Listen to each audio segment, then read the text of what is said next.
വചനമൊഴി April 10.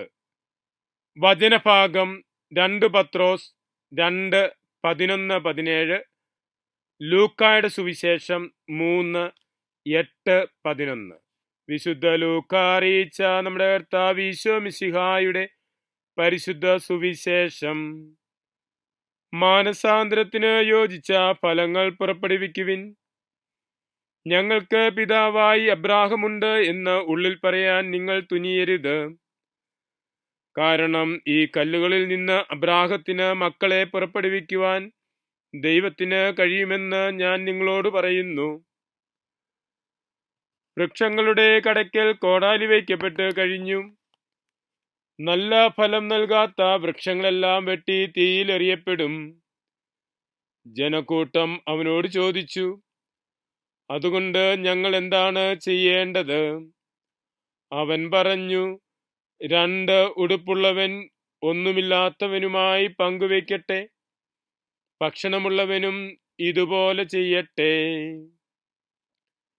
ഈശോയിൽ സ്നേഹമുള്ളവരെ, നോമ്പുകാലാചരണത്തിൻ്റെ അവസാന ദിവസങ്ങളിലേക്ക് നാം പ്രവേശിക്കുകയാണ്. സുവിശേഷത്തിൽ നാം ശ്രവിച്ചു, മാനസാന്തരത്തിന് യോജിച്ച ഫലങ്ങൾ പുറപ്പെടുവിക്കുവിൻ. അബ്രാഹത്തിന്റെ മക്കൾ എന്ന നിലയിൽ അഭിമാനിച്ചുകൊണ്ട് ജീവിക്കുന്നത് മാത്രമല്ല, മറിച്ച് അബ്രാഹത്തിന്റെ മക്കളായിരിക്കുന്നവർ ദൈവത്തിന്റെ ഹിതമനുസരിച്ച്, ദൈവത്തിന്റെ വചനമനുസരിച്ച് പ്രവർത്തിക്കുകയും ജീവിക്കുകയും ചെയ്യണമെന്നാണ് സുവിശേഷം ഓർമ്മപ്പെടുത്തുന്നത്.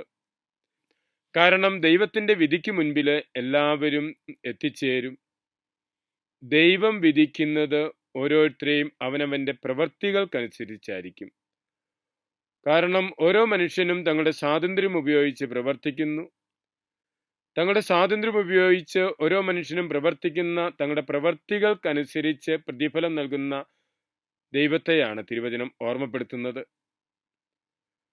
പ്രവൃത്തികൾക്കനുസരിച്ച് ദൈവം പ്രതിഫലം നൽകുന്നതുകൊണ്ട് ഈ ജീവിതകാലത്തെ പ്രവർത്തനങ്ങൾ ദൈവവചനത്തിന് യോജിച്ചതാക്കി മാറ്റുവാൻ തിരുവചനം നമ്മെ ക്ഷണിക്കുകയാണ്. അത് പരസ്നേഹ പ്രവൃത്തികളിലൂടെ, പുണ്യപ്രവൃത്തികളിലൂടെയാണ്. പ്രത്യേകിച്ച് കടമകൾക്കപ്പുറം നന്മ ചെയ്യുന്ന പ്രവൃത്തികളിലൂടെ നമുക്ക് വിശുദ്ധി നേടുവാനും സ്വർഗരാജ്യം പ്രാപ്തമാക്കുവാനും സാധിക്കും.